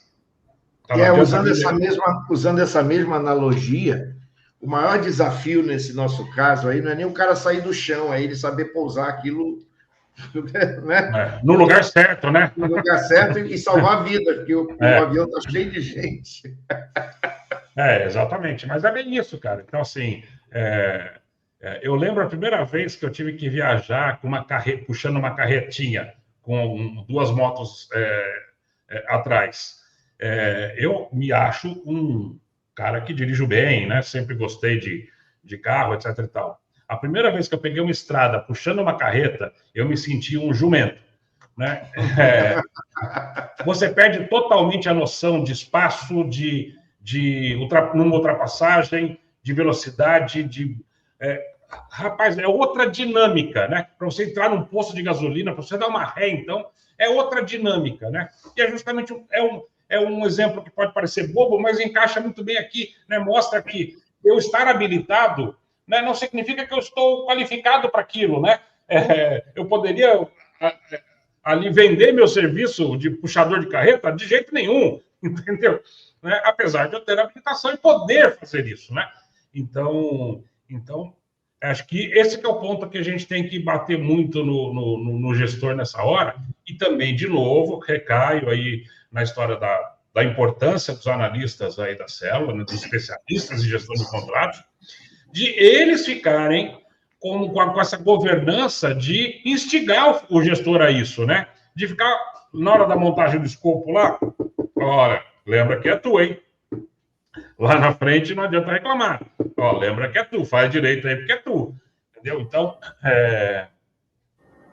de novo, a gente volta para a importância de você ter um especialista ali desse processo, lembrando, né, o gestor de todas as consequências de possíveis atos falhos aí, né? Uhum. Perfeito.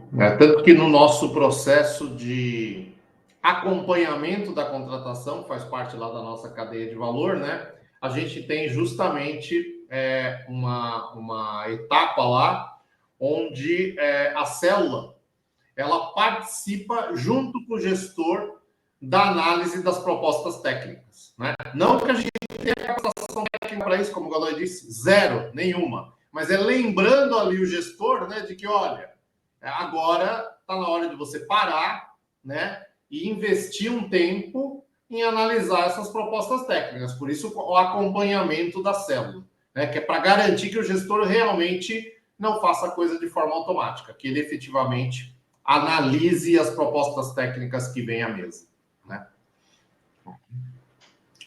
Bom, acho que o último ponto aí era falar um pouquinho de SLA. Vou trazer um case bem interessante aqui, que a gente tem de um contrato que a gente pegou, onde tinham previstos 4 SLAs no contrato. Tá? Era um contrato de uma certa complexidade.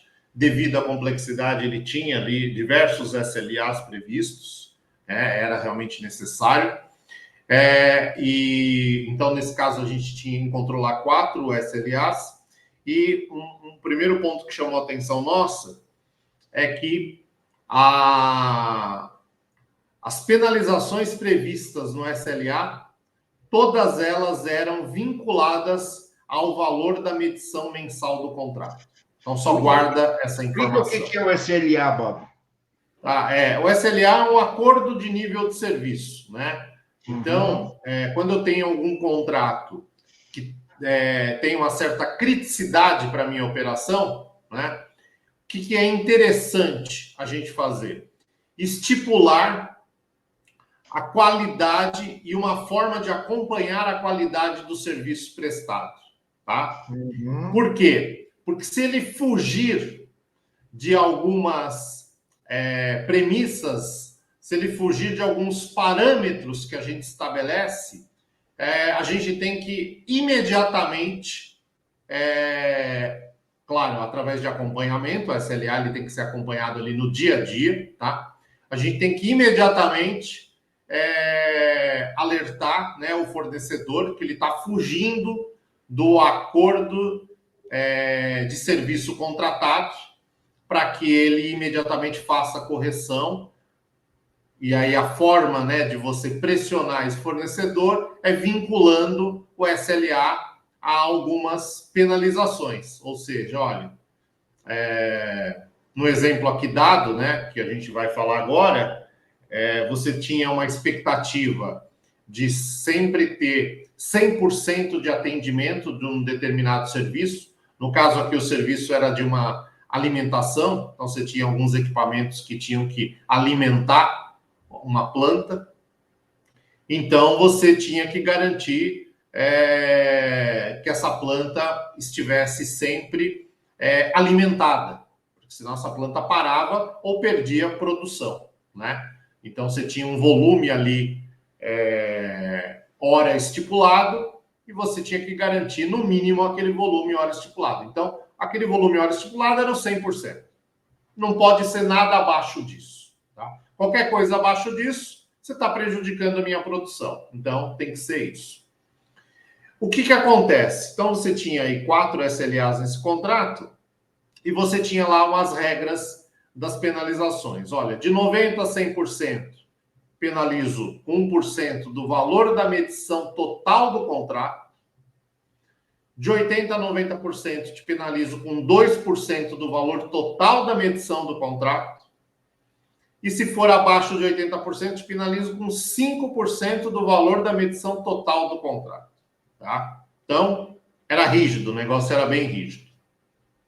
E aí tinha algumas regras. Então, dizia o seguinte, olha, a periodicidade do acompanhamento, né, da medição, vamos falar da medição, que é melhor. A periodicidade da medição é mensal. Eu tenho que olhar isso no final do mês, tá?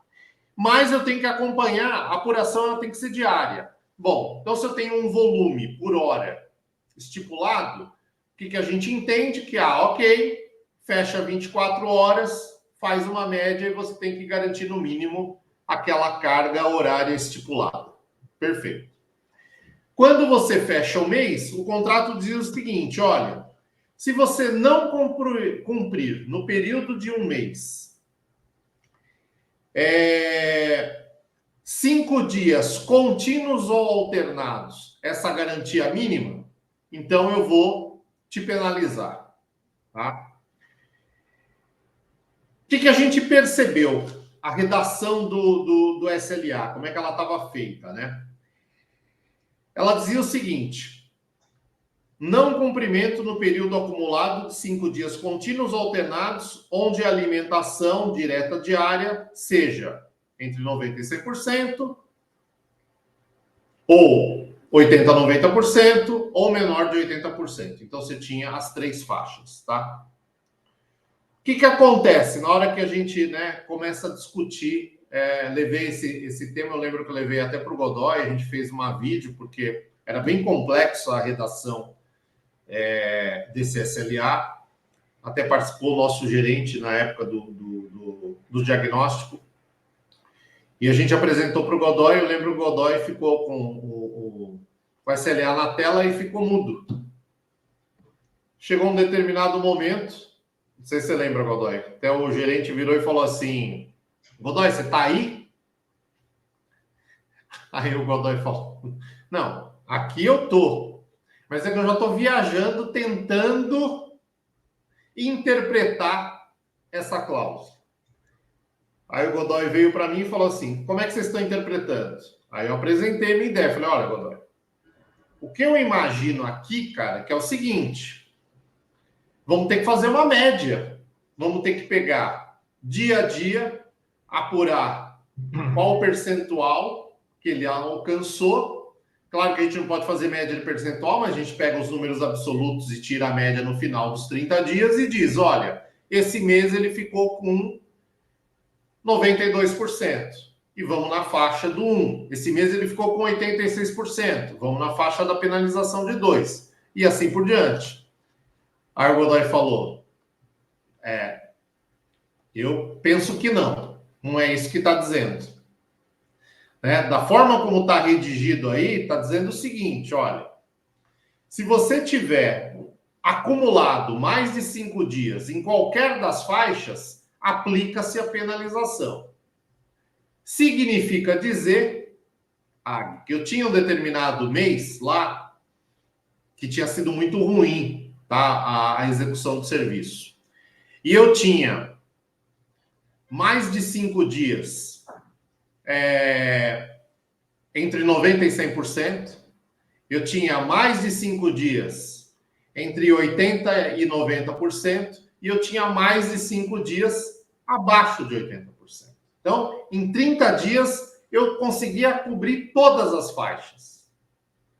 E aí, pela interpretação ali, depois a gente realmente discutiu bastante a respeito e a visão do Godoy ali estava correta, realmente eu tinha que aplicar as 3 penalizações nesse mês. Então, ele ia ser aplicado em 1%, porque ele tinha 5 dias entre 90 e 100, ele ia ser aplicado em 2%, porque ele tinha entre 80 e 90, e ele ia ser aplicado em 5%, porque ele tinha abaixo de 80, mais 5 dias. E mais, o contrato ele piorava, tá? Ele piorava. Porque ele dizia o seguinte: olha, caso o número de dias seja superior a 5, nessa faixa de menos de 80%, a multa deverá ser aplicada pro rata para cada dia adicional. Aí já deu um nó completo. Quer dizer, como? O que a gente faz agora? Né? Bom, aí de novo, aí qual foi a interpretação? Não, vamos fazer o seguinte, olha. Então tá bom, quantos dias a gente tem com menos de 80? A gente tem, acho que eram 11 ou 12 dias. Então tá bom. 5 dias já está garantido, temos 5%. Pega os outros 6 dias e vamos fazer um prorata. 5% dividido por 30, 0,16, multiplica por 6. Então chegamos, acho que mais 1,33%. Enfim, eu sei que no final a gente teve 9,66% de penalização, né, nesse item. Detalhe, o item era uma linha de alimentação. Como eu disse, o contrato era muito maior, era um contrato crítico para a operação. Mas essa linha era uma linha de alimentação. E ela tinha uma verba fixa de R$79 mil. Tá? E o contrato ele era de milhões. Só que quando você lembrar lá no início, como é que eu comecei? Dizendo que a vinculação era a multa em cima do valor da medição total do contrato. Ou seja, por causa de uma linha, esse cliente ia aplicar uma multa sobre esse fornecedor de 9,66% do contrato inteiro, da verba inteira daquele contrato, da medição inteira daquele mês, tá? Ou seja, a multa dele ultrapassava em muito o valor da linha dele. Então você vê aí a engenhosidade que foi, né, na criação desse SLA. Então, aí entra um pouquinho daquilo que o Godoy fala bastante também. Às vezes o simples é o melhor, né? Então, quer dizer, ok, precisamos de um SLA? Precisamos. Precisamos de faixas? Precisamos. Já mostramos que uma faixa única às vezes não resolve. Perfeito. Mas toma cuidado com a redação do negócio, né? A primeira bobagem aqui é você falar que você está vinculando em cima do valor da medição total do contrato, né? Então, quer dizer, você sai de uma linha e extrapola para um contrato de milhões, onde você mata o fornecedor. Se você for aplicar essa penalização, você mata o fornecedor, tá? Você inviabiliza a execução do contrato. Aí acho que são dois pontos que eu quero trazer aqui que acho que corrobora aí com essa sua história aí desse case. O primeiro é que quantas vezes você chegou para auditar um contrato, Robert, e aquele contrato lá tem 3, 4, 5 anos de duração já, e por ele passaram vários gestores, e o que está lá hoje não tem a menor noção do que o antigo fez. É o dia a dia, né? Até por conta da rotatividade normal, né? São contratos longos, a gente não está falando de contratos de 6 meses. Mas acontece, né? Isso então, corriqueiro. O zero e vezeiro, né? O zero e vezeiro. É maravilha. Então, assim, isso mostra o porquê eu sou adepto dessa simplicidade. Porque, assim, de repente, se você tivesse o gestor original ali à disposição, quem escreveu aquele escopo com essa formulação toda ali do seu lado para te explicar aquilo, e ele tivesse dado sequência em toda a gestão daquele contrato, pode ser que a gente ia não entender direito, achar que está mal redigido, mas a gente ia entrar na lógica mental dele ali, né? Porque ele teve uma lógica para construir aquilo, né? O problema é que o camarada inventa lá a mágica dele, a lógica mental dele, escreve o escopo, começa o contrato, às vezes nem ele que começa mais aquilo, 6 meses depois já está com o segundo, que não entendeu lufas daquilo, a hora que chega para o terceiro lufas, e a hora que chega a gente lá, o cara vira para você e fala, o quê, Robert? Eu não tenho a menor noção de que é isso. Não foi isso que ele te respondeu? Via de regra, e assim, nunca aplicamos o SLA nesse contrato. Porque o cara não sabe como. O cara não consegue ler o SLA. Não sabe como. E assim, e aí um outro caso que eu quero trazer para cá, que nós já passamos por isso, né? Eu não vou falar onde, mas nós tínhamos, obviamente, mas nós tínhamos um cliente onde nós fomos fazer um projeto e a gestora desse nosso projeto era uma matemática, né? E ela se gabava de ser matemática, né? Aí ela falou assim, não, eu vou construir aqui uma fórmula para nós fazermos a nossa medição mensal, né? Consultoria verde regra é a coisa mais, medição mensal, a coisa mais fácil do mundo, né? O valor, verba fixa, o homem-hora, né? Homem-semana, né? Não tem como fugir muito disso, mas ela inventou a fórmula matemática dela. Era um projeto onde tinha quase 3 dezenas de unidades, com uma curva S absurda, né? De quantidade de treinamentos e de implantações, etc. e tal. O time ficava tendo que viajar, fazia a coisa A aqui enquanto estava fazendo a coisa D do outro lado. Os cronogramas eram descompassados, porque você não consegue fazer tudo ao mesmo tempo. E aí ela criou essa fórmula matemática para fazer a medição.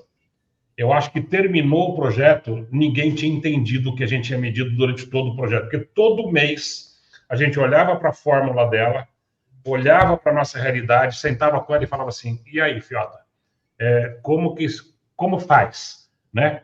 Você lembra disso, Rob? Né? Eu lembro que nós chegamos no ponto do projeto que nós falamos o seguinte, não, vamos parar. Nós contratamos uma pessoa e falava assim, olha, você agora é responsável por acompanhar a medição do nosso contrato, porque os valores eram altos. Um dos valores dos contratos maiores que a gente teve, mais complexos, tá? Mas a gente chegou numa hora, a gente desistiu. A gente falou, não dá. Senta lá com a fulana e acompanha a medição com ela, cara. Esse é o teu papel. E garanta que, ao final do período da medição, a gente receba o que a gente tem que receber. Então, o teu papel é diário, tá? Vai acompanhando isso aí. Eu não quero chegar no final do mês e você me dizer que, olha, esse mês eu vou faturar 80% do previsto. Não. Vai lá e... Então, aí, de novo, para a gente encerrar, começar o fechamento, já que você apresentou para a gente o último case aí, começar o fechamento já do nosso bate-papo de hoje, eu vou terminar do mesmo jeito que a gente começou, dizendo da importância dessa figura, desse profissional da célula, né? Porque essa é mais uma tarefa dele, né? De dar esse chacoalhão e como ele tem essa visão externa, ele não está ali no conhecimento do técnico do gestor, na hora da construção do escopo, ele vai olhar aquilo e falar assim, ô, camarada, você está inventando um negócio aqui que não tem a menor chance de funcionar, né? Porque alguém vai ter que fazer essa conta lá na frente, e quem vai fazer, né? Então, e esse papel dele tem que servir para as duas pontas, né? Você vê que você trouxe cases aqui onde você tinha escopos extremamente simplificados, né? Preguiçosos, né? Pouco inteligentes, com baixíssimo investimento na sua construção, no seu planejamento, que trouxe problema, né? E, do outro lado, você também trouxe aqui exemplos onde você criou bichos de complexidades e quis ser mais realista que o rei, né? Criando ali fórmula da fórmula, e aquilo não é aplicado, simplesmente abandonam aquilo porque é incontrolável, né? Então, segue na linha do simples, né? Segue na linha do beabá. Faça o que tem que ser feito, mas faça de uma forma simples. E antes da gente terminar, o Cristiano fez um comentário aqui para a gente, que ele fala que ele, aqui, ó, joia, ele é um coordenador de suprimentos. Boa noite aí, Cristiano. E responsável em contratação de serviço. Não, peraí, eu estava na primeira ainda. Responsável em contratação de serviço. Ele fala que ele vive isso diariamente. Maravilha. E aí, volta na próxima. Essa parte de SLA é muito importante. Geralmente negociando os fornecedores e área técnica. Muitas vezes a própria área técnica e gestão de contrato não conseguem elaborar o SLA. É complicado mesmo isso, viu, Cristiano? Por conta desses pontos que a gente citou aqui, né? O técnico, que é o gestor lá, que nesse momento é o demandante, às vezes o cara tem aquela bitolação técnica dele mesmo, né? Porque ele não tem experiência da execução ali do fluxo financeiro disso depois, né? De como fechar essas medições, de como fazer os cálculos, de como aplicar esses SLAs, do que é importante ter nesses SLAs, né? Então, eu acho que quando você junta...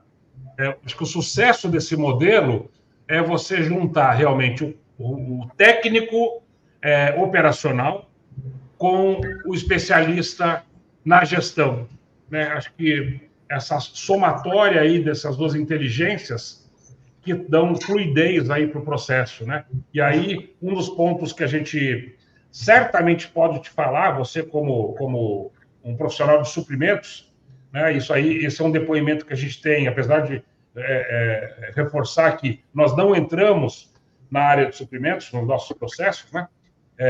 Mas o feedback que a gente tem de todos os nossos clientes, todas as áreas de suprimentos, é que quando você implanta esse modelo de você grudar um especialista em gestão junto do especialista técnico, existe uma fluidez dessa contratação de forma muito melhor, né? Muito mais ágil. Acaba-se aqueles vai e vem de requisição de compra, acaba-se aquela requisição que o comprador lê aquilo, não entende o que ele precisa fazer, não entende o que ele tem que buscar, né? Então, isso também facilita, até porque o próprio analista da célula, né, Robert, ele aprende com os suprimentos também o que suprimentos precisa, né? Então, ele dá ouvidos também, em algum momento dessa implantação, ele senta com esse time de suprimentos e vai chegar, Cristiano, me conta aí, cara, como que é uma aquisição boa para você receber? O que você precisa de informação? Vai me ensinando isso, né? Porque conforme você for me ensinando isso, eu vou errando menos daqui para frente, né? Então, a simbiose entre esse analista de gestão de contratos, tanto para o lado de lá, que é o gestor, como para o lado de cá, com todas as áreas de interface, que isso funciona com suprimentos também, mas vai funcionar com RH, com segurança patrimonial, segurança do trabalho, jurídico, certo? Todas as áreas que aquele terceiro se relaciona ou precisa se relacionar para a execução daquele contrato, esse analista da célula acaba se relacionando também, né? E sendo um agente facilitador aí desse processo. Perfeito? Obrigado pelos comentários aí, Cris. Godoy, só para encerrar aqui a questão do SLA, a gente também tem uma sugestão aí de uma boa prática, que eu acho que aí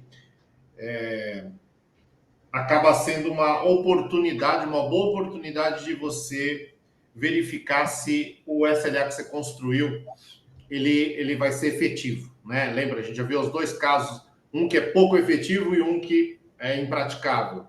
A gente já viu uma boa prática em um cliente nosso, onde no corpo do contrato, logo abaixo do SLA, ele exemplificava, ele colocava um exemplo prático do SLA aplicado. Olha, aqui o SLA desenhado, vamos lá, vamos no exemplo prático, vamos imaginar num mês hipotético o que pode acontecer. E ele dava o exemplo e mostrava em resultados, em números, o que aquilo ia impactar, né? Porque aí, primeiro que clarifica a aplicação do SLA, porque, né, às vezes é difícil... Para ele mesmo, né? Ele faz um teste ali na hora, né?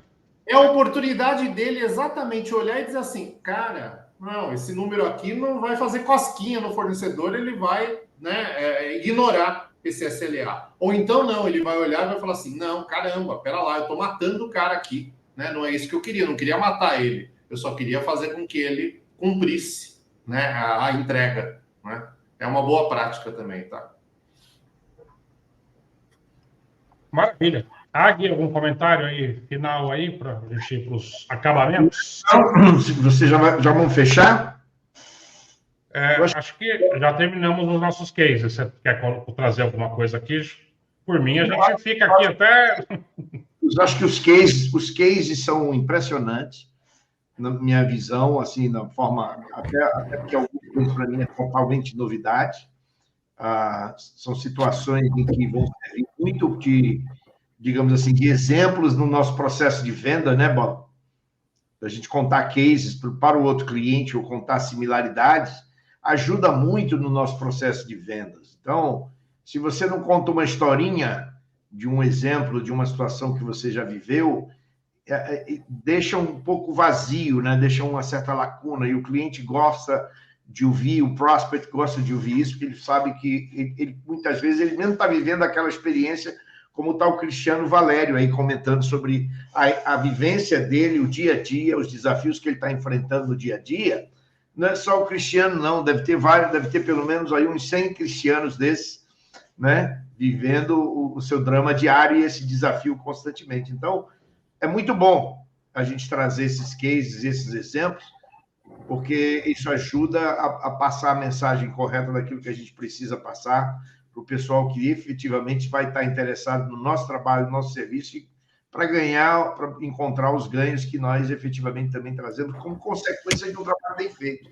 Como eu disse você muito bem, Luiz, no início, não é o objetivo principal, acho que foi o Bob, você que falou sobre isso, o objetivo principal não é só focar em saving, mas fazer uma boa administração e, em consequência disso, o saving vem naturalmente, né? Como parte do sistema. Eu acho isso muito, muito bom. Nisso, eu acredito que foi extremamente construtivo essa exposição.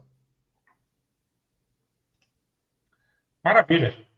Então, acho que é isso, gente. E por hoje damos por encerrado aqui, lembrando que todo mês teremos uma rodada dessa, que mês que vem nós teremos um convidado aqui, muito especial, um grande conhecedor da área de suprimentos, uma figura lendária aí, passou por várias empresas gigantes e agora está montando o seu próprio negócio e vai aqui trazer algumas experiências para a gente.